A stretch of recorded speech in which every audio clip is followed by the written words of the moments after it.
This is Chapter 15, A Night at the Ritz. When the desk clerk at the Ritz Hotel saw the boatman enter the lobby followed by an enormous snow-white swan with a black beak, the clerk didn't like it at all. The clerk was a carefully dressed man, very neat, his hair nicely combed. The boatman stepped boldly up to the desk. "I'd like a single room for tonight for my friend here," said the boatman. The clerk shook his head.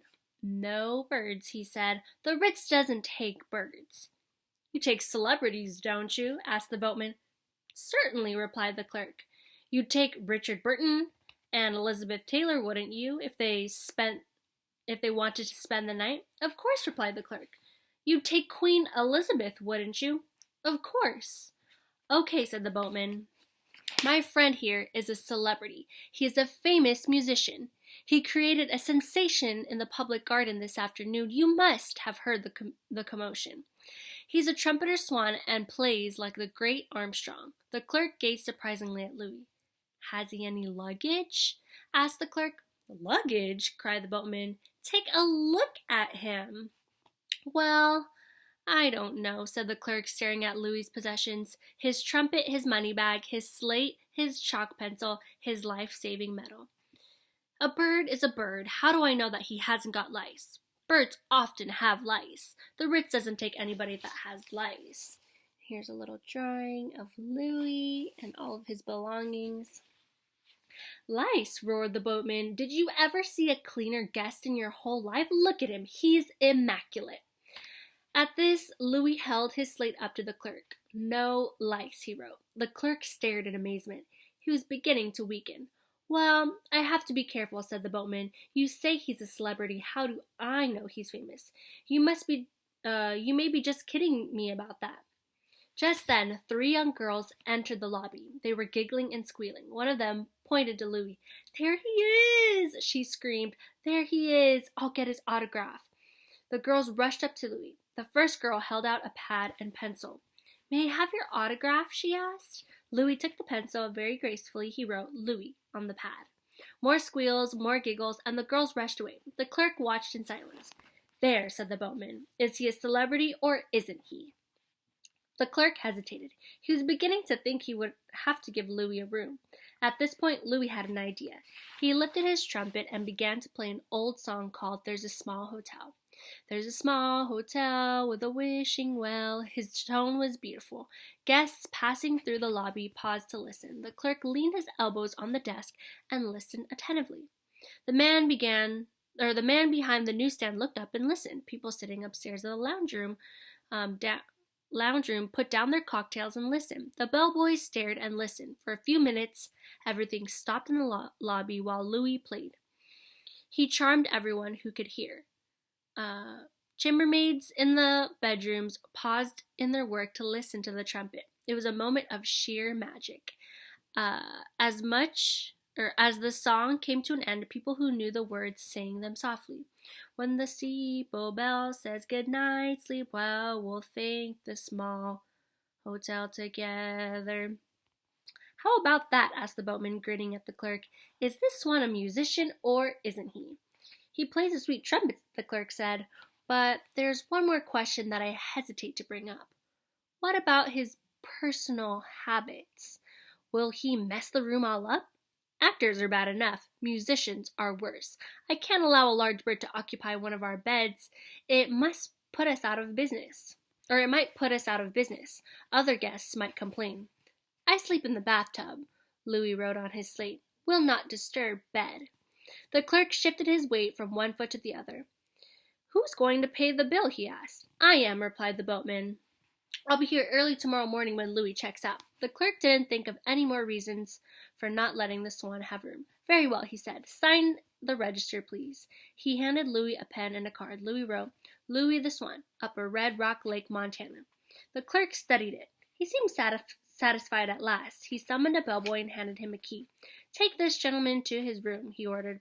Louis removed his medal, his trumpet, his slate, his chalk pencil, and his money bag, and handed them to the bellboy. Together they walked to the elevators. The boatman said goodbye. "Sleep well, Louis," called the boatman, and he and be ready to come to work promptly in the morning." Louis nodded. The elevator door opened. "This way, sir," said the bellboy. He entered the elevator and waited for the door to close. A rich smell of perfume filled the air. Louis stood very still. Then he felt himself rising. The elevator stopped at the 7th floor, and the bellboy led Louis to a room, unlocked the door, and ushered him in. "Here you are, sir," he said. "Would you like a window open?" The bellboy put Louis's luggage down, snapped on a few lights, opened a window, and laid the room key on the dresser. Then he waited. "I guess he wants a tip," thought Louis, so he went to his money bag, loosened the drawstring, and took out $1. "Thank you very much, sir," said the bellboy, taking the $1. He went out and closed the door softly behind him. Louis was alone at last, alone in a room at the Ritz. Louis had never spent a night alone in a hotel. First he walked around and around, switching lights on and off, examining everything. In the writing desk, he found a few sheets of letter paper that said, "Ritz-Carlton, Boston." He felt mussy and dirty, so he went into the bathroom, climbed into the tub, pulled the shower curtain across, and took a shower bath. It felt good and reminded him of the water fights he used to have with his brothers and sisters. He was careful not to splash any water out of the tub. When he was finished, he stood for a while admiring the bath mat and preening his feathers. Then he felt hungry. On the wall of the bedroom, he found a button that said waiter. Louis put his beak against the button and pressed hard. In a few minutes, there was a knock at the door and a waiter entered. He was nicely dressed and tried not to show surprise at finding a Swan in the room. "May I get you something?" he asked. Louis picked up his chalk pencil. 12 watercress sandwiches, please," he wrote on the slate. The waiter thought for a moment. "Are you expecting guests?" he asked. Louis shook his head. "And you want 12 watercress sandwiches?" Louis nodded. "Very good, sir," said the waiter. "Do you wish them with mayonnaise?" Louis didn't know what mayonnaise tasted like, but he thought fast. He cleaned his slate and wrote, "1 with, 11 without." The waiter bowed and left the room. Half an hour later, he was back. He rolled a table into the room, placed a huge platter of watercress sandwiches on it, along with a plate, a knife, a fork, a spoon, salt and pepper, a glass of water, and a linen napkin nicely folded. There was also a butter dish with several pieces of butter covered with cracked ice. The waiter arranged everything carefully, then handed Louis a bill to sign. The bill said, 12 watercress sandwiches, $18. Goodness, thought Louis, this is an expensive place. I hope the boatman won't be mad when he sees his supper charge in the morning on the bill tomorrow morning. He borrowed a pencil from the waiter and signed the bill. Louis the Swan. The waiter took the bill and stood there waiting. I guess he wants a tip, thought Louis, so he opened his money bag again, drew out $2, and handed it to the waiter, who thanked him, bowed again, and went away. Because the Swan has such a long neck, the table was just the right height for Louis. And here is a picture of the waiter and Louis, and if you can see in the background are a whole bunch of sandwiches. Let's see. He tried the sandwich that had mayonnaise on it and decided he didn't like mayonnaise. Then he carefully pulled each sandwich apart. All he really wanted was the watercress. He piled the slices of bread into 2 neat piles, scooped the watercress onto his plate, and had a nice supper. He did not touch the butter. When he was thirsty, instead of drinking from the glass of water, he walked into the bathroom, drew a basin full of cold water, and drank that.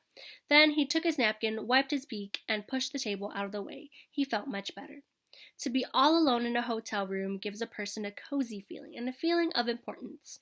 Louis felt great, but soon he began feeling rather lonely too. He thought of Sam Beaver. He thought of Camp Coos. He thought of his father, his mother, his sisters and brothers back home in Montana. He thought of Serena, the swan he loved, and wondered how she was. The words of the song had played in the lobby came back to him. There's a small hotel with a wishing well, a wish that we were there together. How wonderful it would be, he thought, if Serena would be here at the Ritz to enjoy the hotel with him. The waiter had left an evening paper on the table. Louis glanced at the front page. To his amazement, he saw a picture of himself on the lake in the public garden with the Swan boat. A big headline said, "Boston goes wild over the Trumpet of the Swan." The news story began. There's a new bird in town. His name is Louis. He's a trumpeter swan that really plays the trumpet. Incredible though it may seem, this rare and beautiful water bird has accepted employment with the Swan Boat Management in the public garden and is entertaining boat riders with his smooth trumpet. Crowds gathered at the lake this afternoon after his arrival, and the sweet notes of his horn were heard in many parts of Boston. Louis read the article to the end and tore it out of the paper. Sam Beaver ought to know about this, he thought. From the writing desk in his room, Louis took a pen and sheet of letter paper. This is what he wrote. Dear Sam, hold on 1 second. Dear Sam, I'm spending the night at the Ritz in fashionable surroundings. You're right about Boston. It is very pleasant. I was able to work as soon as I arrived. I am associated with the Swan boat at the salary of $100 a week. You may be interested in the enclosed clipping of today's paper. If all goes well, I'll soon have enough money to pay my father's debt in the music store. And then I will own the Trumpet free and clear, and I will hope that by blowing it passionately, I will be able to make a favorable impression on the young female I am in love with. Then everybody will be happy. My father's honor will be restored, the music shop and the buildings will be repaid, and I can take a wife.